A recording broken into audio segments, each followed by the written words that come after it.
आ ਜਿਹੜੇ ਕਾਲੇ ਕਾਨੂੰਨ सब तो पहले पार्लीमेंट में सर मनमोहन सिंह की सरकार लेके आई। सब तो पहले उदो पार्लीमेंट से आंदे उन्होंने कानून, उदो सारे पार्लीमेंट ने विरोध किया ते सर मनमोहन सिंह नूं झुकना पिया ते वापस लेके जाने पे। हले देश में काले कानून बने भी नहीं सी कि सब तो पहले किते कानून बने गए वो पंजाब की असैंबली में कैप्टन अमरिंदर सिंह ने धक्के ना बनाए। अज भी लागू है, अज तक लागू है। जो पिछे जे कैप्टन ने ड्रामा किया कि असी अपने काले कानूनों अमेंडमेंट लेके आने हैं, मैं पूछना चाहना अमेंडमेंट क्यों पूरे वापस क्यों नहीं, कैंसिल क्यों नहीं करते कि असी पूरे देश में प्राइवेट मंडियां लियावांगे, सरकारी एएमसी मंडियां बंद करांगे।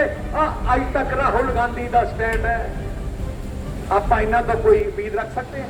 किसको एक मुख्यमंत्री है केजरीवाल जी ने चारे काले कानून, तिने काले कानून दिल्ली में नोटिफाई करते हैं कले। पूछो कि हुण क्यों बोलते नहीं? आप हजारों की गिनती चाहे हैं, मकसद की है इस हुकूमत नूं दस्सण वास्ते कि पंजाब की जनता नहीं टिकूगी, देश के किसान नहीं टिकणगे जदों तक तिन्ने काले कानून नहीं रद्द हुंदे। जिन्ने साल तो पंथ दा राज रहूगा पंजाब में, जिन्ने साल श्रोमणी अकाली दल तुहाडी मां पार्टी दा रहूगा, आ कानून नेड़े तेड़े बॉर्डर ते भी नहीं आ सकते। अपने गज के फतेह बुलाओ, वाहिगुरू जी का खालसा वाहिगुरू जी की फतेह। एक साल पहले इस पार्लियामेंट हाउस में काले कानून लागू किए गए सी। उसी दिन श्रोमणी अकाली दल ने एनडीए सरकार के मंत्रिमंडल तो अस्तीफा दे के मंत्री पद नूं लत्त मारी। श्रोमणी अकाली दल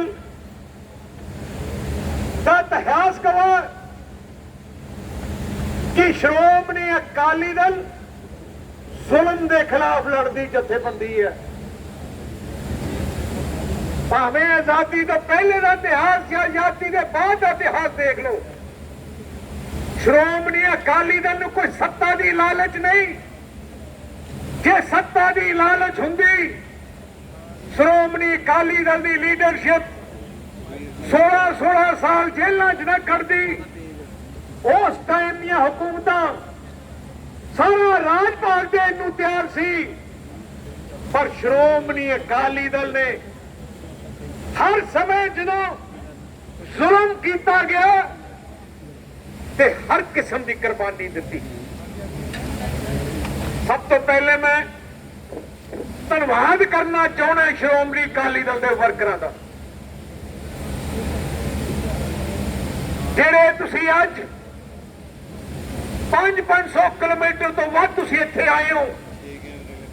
पूरी रात मैनू टेलीफोन आउंदे रहे, किसी नूं बॉर्डर ते रोक लिया, किसी नूं सड़क ते रोक लिया, तुसीं भुखे ध्याए बैठे रहे, पर तुहाडा निशाना इक्को एक सी कि तुसीं इत्थे पहुंचना है। बड़ा अफसोस है कि सेंटर की मोदी सरकार ने ते हरियाणे की खट्टर सरकार ने पूरा जोर लाया कि श्रोमणी अकाली दल का आ जिहड़ा मार्च है इत्थे संगत ना पहुंच सके। पर श्रोमणी अकाली दल के बहादुर सूरमियां का दिल की गहराइयों तो धन्यवाद करना चाहना है। बहुत लोग मैं देखा, वीडियो देखे, 20-20 किलोमीटर पैदल चल के आए हैं। कई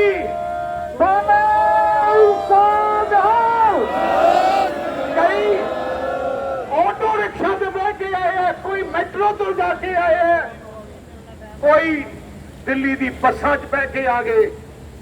पर मकसद ਜਿੱਥੇ ਸੀ ਉੱਥੇ ਪਹੁੰਚੇ। ਅੱਜ ਆਪਾਂ ਕਿਉਂ ਆਏ ਹਾਂ? ਮੋਦੀ ਸਰਕਾਰ ਨੇ ਕਾਲੇ ਕਾਨੂੰਨ ਲਾਗੂ ਕਰਤੇ ਦੇਸ਼ ਵਿੱਚ। ਇਹਨਾਂ ਕਾਲੇ ਕਾਨੂੰਨਾਂ ਦਾ ਇਤਿਹਾਸ ਕੀ ਹੈ? ਜੇ ਤੁਹਾਨੂੰ ਇਤਿਹਾਸ ਨਹੀਂ ਪਤਾ, ਮੈਂ ਦੱਸਣਾ ਚਾਹੁੰਦਾ। ਆ ਜਿਹੜੇ ਕਾਲੇ ਕਾਨੂੰਨ ਸਭ ਤੋਂ ਪਹਿਲੇ ਪਾਰਲੀਮੈਂਟ ਵਿੱਚ ਸਰ ਮਨਮੋਹਨ ਸਿੰਘ ਦੀ ਸਰਕਾਰ ਲੈ ਕੇ ਆਈ। ਸਭ ਤੋਂ ਪਹਿਲੇ ਉਦੋਂ ਪਾਰਲੀਮੈਂਟ 'ਚ ਆਂਦੇ ਉਹਨਾਂ ਨੇ ਕਾਨੂੰਨ, ਉਦੋਂ ਸਾਰੇ ਪਾਰਲੀਮੈਂਟ ਨੇ ਵਿਰੋਧ ਕੀਤਾ ਤੇ ਸਰ ਮਨਮੋਹਨ ਸਿੰਘ ਨੂੰ ਝੁਕਣਾ ਪਿਆ ਤੇ ਵਾਪਸ ਲੈ ਕੇ ਜਾਣੇ ਪਏ।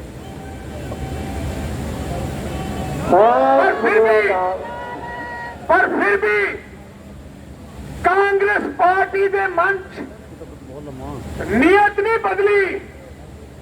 ਤੁਸੀਂ ਕਾਂਗਰਸ ਦੇ 2000 ਕੈਪਟਨ ਅਮਰਿੰਦਰ ਸਿੰਘ ਦਾ ਚੋਣ ਪੱਤਰ ਦੇਖ ਲਓ, ਜਿੱਥੇ ਝੂਠੀ ਸਹੁੰ ਖਾਧੀ ਸੀ ਉੱਥੇ ਉਹਨੇ ਚੋਣ ਪੱਤਰ 'ਚ ਲਿਖਿਆ ਕਿ ਅਸੀਂ ਸਰਕਾਰੀ ਮੰਡੀਆਂ ਬੰਦ ਕਰਾਂਗੇ ਤੇ ਪ੍ਰਾਈਵੇਟ ਮੰਡੀਆਂ ਚਾਲੂ ਕਰਾਂਗੇ।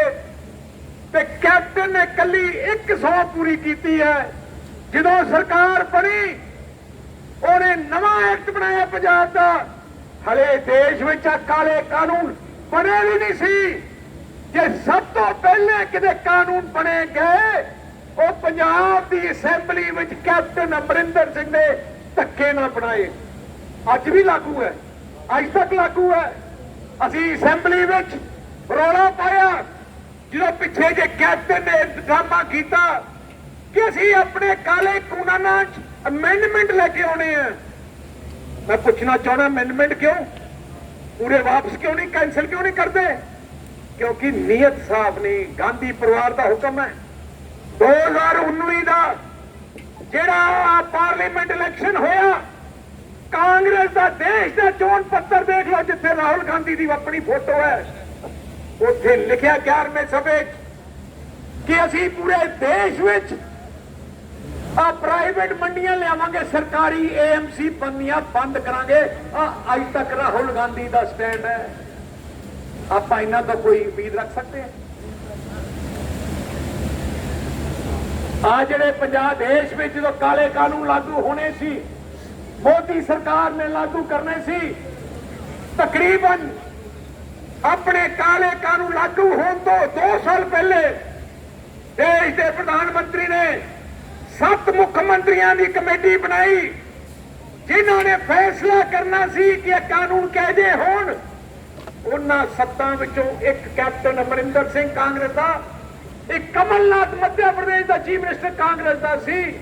ਮੈਂ ਹੁਣ ਪੁੱਛਣਾ ਚਾਹੁੰਦਾ ਕੈਪਟਨ ਤੇ ਅਠੋਕੋ ਤਾਲੀ ਇਹਨਾਂ ਦਾ ਜਿਹੜਾ ਪ੍ਰਧਾਨ ਹੈ, ਇਹ ਰੋਜ਼ ਬਕਵਾਸ ਕਰਦਾ ਹੈ ਕਿ 2 ਸਾਲ ਪਹਿਲੇ ਕਿਉਂ ਨਹੀਂ ਪੰਜਾਬ ਦੇ ਲੋਕਾਂ ਨੂੰ ਦੱਸਿਆ ਕੀ ਹੋ ਰਿਹਾ ਹੈ?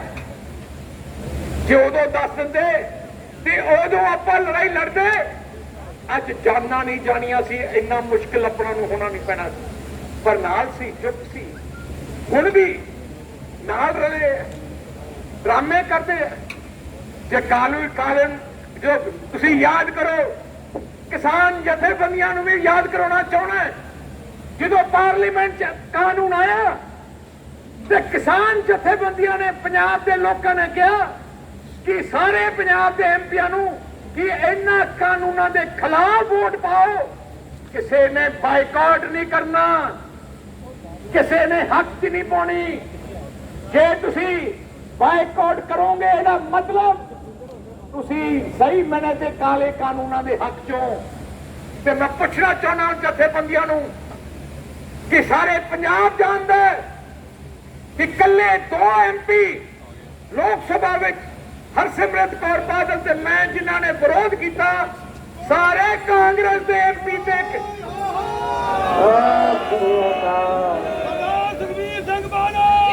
ਸਾਰੇ ਕਾਂਗਰਸ ਦੇ ਐਮਪੀ, ਸਾਰੇ ਕਾਂਗਰਸ ਦੇ ਐਮਪੀ, ਸਾਰੇ ਆਮ ਆਦਮੀ ਪਾਰਟੀ ਦਾ ਭਗਵੰਤ ਮਾਨ ਬਾਈਕਾਟ ਕਰ ਗਏ ਸੀ।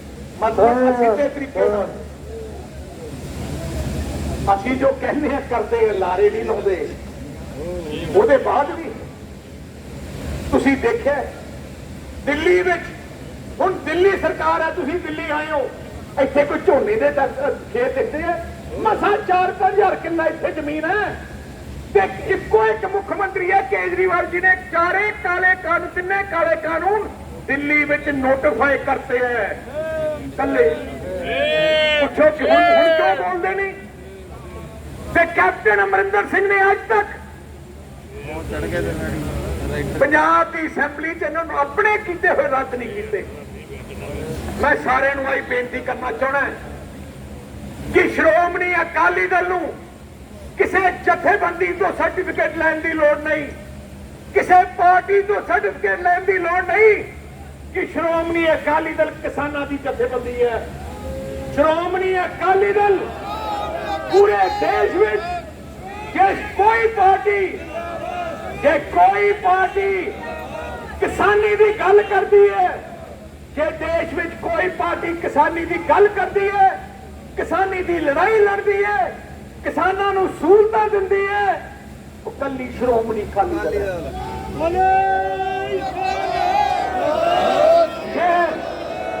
ਪੂਰੇ ਦੇਸ਼ ਵਿੱਚ ਕੱਲੇ ਪੰਜਾਬ ਵਿੱਚ ਫਿਊਲਾਂ ਦੇ ਬਿੱਲ ਮਾਫ ਹੈ, ਸ਼੍ਰੋਮਣੀ ਅਕਾਲੀ ਦਲ ਨੇ ਕੀਤੇ। ਪੂਰੇ ਦੇਸ਼ ਵਿੱਚ ਸਰਕਾਰੀ ਖਰਚ ਤੇ ਪੱਕੇ ਖਾਲੇ ਬਣਾਉਣੇ ਕੱਲੇ ਪੰਜਾਬ 'ਚ ਬੰਦੇ ਆ, ਉਹ ਵੀ ਸ਼੍ਰੋਮਣੀ ਅਕਾਲੀ ਦਲ ਨੇ ਬਣਾਏ। ਪੂਰੇ ਦੇਸ਼ ਵਿੱਚ ਨਹਿਰੀ ਮਾਮਲਾ ਮਾਫ ਹੈ, ਉਹ ਸ਼੍ਰੋਮਣੀ ਅਕਾਲੀ ਦਲ ਨੇ ਕੀਤਾ। ਤੁਹਾਡੇ ਟਰੈਕਟਰਾਂ ਦੇ ਟੈਕਸ ਮਾਫ ਕੀਤੇ। ਤੁਸੀਂ ਦੇਖ ਲਓ ਜਿੰਨੀਆਂ ਵੀ ਚੀਜ਼ਾਂ ਟਿਊਬਵੈਲ ਕਨੈਕਸ਼ਨ ਤੋਂ ਲੈ ਕੇ ਸਾਰਾ ਕੁਝ ਕਿਸਾਨੀ ਪ੍ਰਤੀ, ਗਰੀਬ ਪ੍ਰਤੀ ਫੈਸਲੇ ਤੁਹਾਡੀ ਆਪਣੀ ਮਾਂ ਪਾਰਟੀ ਸ਼੍ਰੋਮਣੀ ਅਕਾਲੀ ਦਲ ਨੇ ਕੀਤਾ।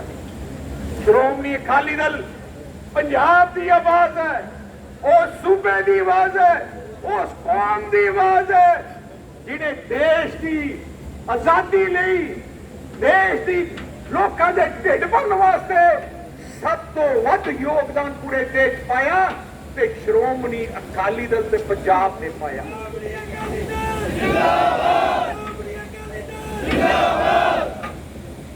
ਇਸ ਕਰਕੇ ਅੱਜ ਆਪਾਂ ਹਜ਼ਾਰਾਂ ਦੀ ਗਿਣਤੀ 'ਚ ਆਏ ਹਾਂ। ਮਕਸਦ ਕੀ ਹੈ? ਇਸ ਹਕੂਮਤ ਨੂੰ ਦੱਸਣ ਵਾਸਤੇ ਕਿ ਪੰਜਾਬ ਦੀ ਜਨਤਾ ਨਹੀਂ ਟਿਕੂਗੀ, ਦੇਸ਼ ਦੇ ਕਿਸਾਨ ਨਹੀਂ ਟਿਕਣਗੇ ਜਦੋਂ ਤੱਕ ਤਿੰਨੇ ਕਾਲੇ ਕਾਨੂੰਨ ਨਹੀਂ ਰੱਦ ਹੁੰਦੇ। ਤੇ ਮੈਂ ਅੱਜ ਕਹਿ ਸਕਦਾ ਤੇ ਭਰੀ ਸੰਗਤ ਮੈਂ ਕਹਿਣਾ ਚਾਹਣਾ, ਆਹ ਕਾਲੇ ਕਾਨੂੰਨ ਪ੍ਰਧਾਨ ਮੰਤਰੀ ਨੇ ਲਾਗੂ ਕੀਤੇ ਦੇਸ਼ ਵਿੱਚ। ਤੁਸੀਂ ਪੰਜਾਬ ਵਿੱਚ ਸ਼੍ਰੋਮਣੀ ਅਕਾਲੀ ਦਲ ਦੀ ਸਰਕਾਰ, ਬੀਐਸਪੀ ਸਰਕਾਰ ਬਣਾ ਦਿਓ, ਭਾਵੇਂ ਸਾਡਾ ਸਿਰ ਵੱਢਿਆ ਜਾਏ, ਪਰ ਪੰਜਾਬ 'ਚ ਨਹੀਂ ਲਾਗੂ ਹੋਣਗੇ।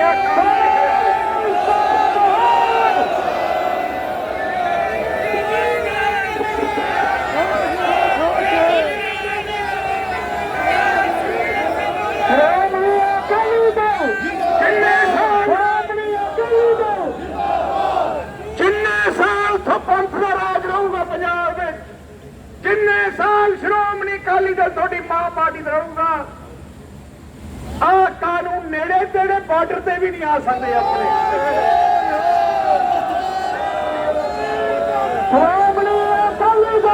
ਸ਼੍ਰੋਮਣੀ ਅਕਾਲੀ ਦਲ ਬਹੁਜਨ ਸਮਾਜ ਪਾਰਟੀ, ਇਸ ਕਰਕੇ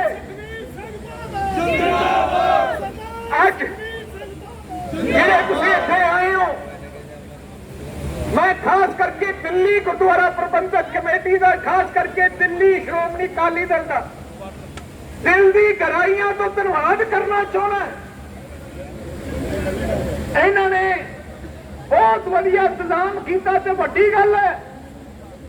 दिल्ली गुरुद्वारा प्रबंधक कमेटी ने जो भी भावें कोविड की लड़ाई है, भावें किसानी की लड़ाई है, भावें पंजाब की हिंदुस्तान में कितने भी अपने भैन भरा की लड़ाई है, श्रोमणी अकाली दल की अपनी एसजीपीसी ते टीजीपीसी लड़ाई लड़ी।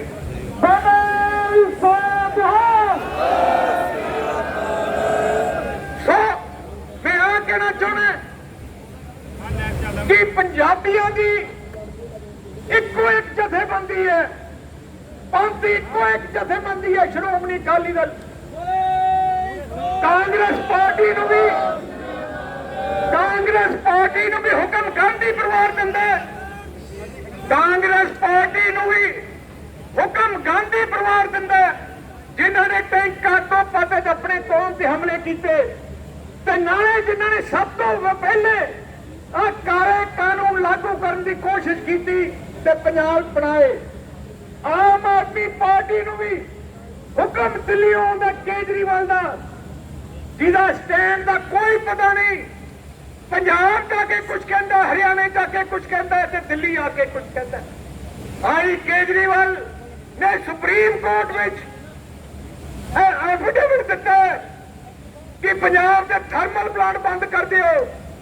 ਪੰਜਾਬ ਦੇ ਕਿਸਾਨਾਂ ਜਿਹੜੀ ਆਪਣੀ ਪਰਾਲੀ ਨੂੰ ਅੱਗ ਲਾਉਂਦੇ ਹੈ, ਜੁਰਮਾਨਾ ਕਰੋ ਤੇ SYL ਕਨਾਲ ਬਣਾਈ ਜਾਏ, ਕਿਉਂਕਿ ਦਿੱਲੀ ਨੂੰ ਪਾਣੀ ਚਾਹੀਦਾ ਹੈ।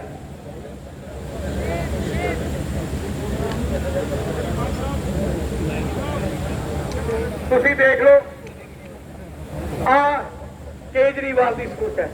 ਤੇ ਅੱਜ ਮੈਨੂੰ ਹੁਣੀ ਪਤਾ ਲੱਗਿਆ ਕਿ ਅੱਜ ਕਿੱਥੇ ਦਿੱਲੀ ਦੀ ਸਰਕਾਰ, ਕੇਜਰੀਵਾਲ ਦੀ ਸਰਕਾਰ ਨੇ ਨੋਟੀਫਿਕੇਸ਼ਨ ਕਰਤੀ ਕਿ ਤੁਸੀਂ ਦਿੱਲੀ ਦੇ ਗੁਰਦੁਆਰਾ ਸਾਹਿਬ ਦੇ ਅੰਦਰ ਕੋਈ ਜਾ ਹੀ ਨਹੀਂ ਸਕਦਾ। ਦੇਖੋ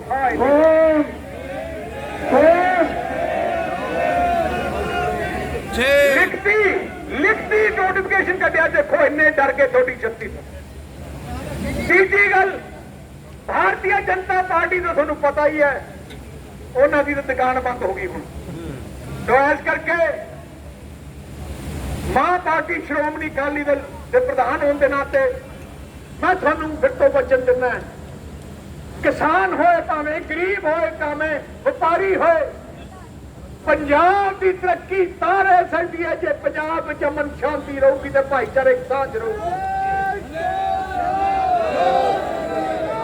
पंजाब नूं लोड़ है, पंजाब नूं लोड़ है एक ऐसे मुख्यमंत्री दी जिहड़ा पंजाब नूं बहुत अगे ले जाए, जिहड़े पंजाब दे गरीब दी, किसान दी, व्यापारी दी, इंडस्ट्री दी मुश्किल समझ सके ते ओहदा हल कर सके। ते श्रोमणी अकाली दल दी सरकारां दा इतिहास है कि असीं साडी सोच पंजाब है, पंजाब की जनता है, पंजाब की तरक्की है। इस करके मैं अखीर विच सारी संगत नूं एक बेनती करना चाहना, आप इत्थे आए हैं, अमन शांति आप रखी है। इत्थे प्रचार किया गया है कि पंजाब तो जेड़े लोग आते हैं धक्के करते हैं, गुंडागर्दी करते हैं, आज सरकार ने बुलाया है। आप दिखा दिए कि श्रोमणी अकाली दल के वफादार सिपाही असी जंग लड़ना भी चाहते हैं, असी तैयार करना भी चाहते हैं, अमन शांति रह के डिसिप्लिन भी रहना चाहते हैं। तो इस करके मैं सारे लोगों को बेनती करता है, तुसी आज पंजाब के कोने कोने तो आए हो, दिल की गहराइयां तो मैं थोड़ा धन्यवाद करता, मैं थोड़ा जो डिसिप्लिन रखे ओदा भी धन्यवाद करता। हुण मैं बेनती करता असी क्योंकि कमिश्नर ने हुक्म दे दिते है, पुलिस ने हुणी असी 11 पार्टी ने 11 लोग साडी लीडरशिप अज गिरफ्तारी दे रही है। बाकी सारे बेनती है किसी ने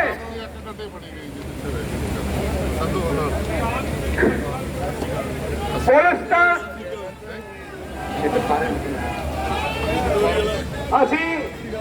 असी शांति किसी हालत भंग नहीं होने देनी, असी मौका नहीं देना किसी नूं कि अपनी पार्टी के पंजाब के खिलाफ बोलन। इस करके श्रोमणी अकाली दल की सीनियर लीडरशिप 11 तो 15 लोग असी गिरफ्तारी दे रहे हैं। सारे बेनती है कि तुसी इहदे बाद वापस ਗੁਰੂ ਘਰ ਜਾ ਕੇ ਲੰਗਰ ਛਕ ਕੇ ਵਾਪਸ ਪੰਜਾਬ ਜਾਓ। ਕਿਸੇ ਨੇ ਕੋਈ ਬੈਰੀਅਰ ਨਹੀਂ ਤੋੜਨਾ, ਕੋਈ ਹੋਰ ਕੰਮ ਨਹੀਂ ਕਰਨਾ, ਮੇਰੇ ਪਿੱਛੇ ਨਹੀਂ ਹੋਣਾ, ਕਿਉਂਕਿ ਆ ਡਿਸਪਲਿਨ ਆਪਾਂ ਕਾਇਮ ਰੱਖਣਾ। ਮੈਨੂੰ ਮਾਣ ਆ ਆਪਣੀ ਪਾਰਟੀ ਤੇ, ਮੈਨੂੰ ਮਾਣ ਆ ਤੁਹਾਡੇ ਤੇ।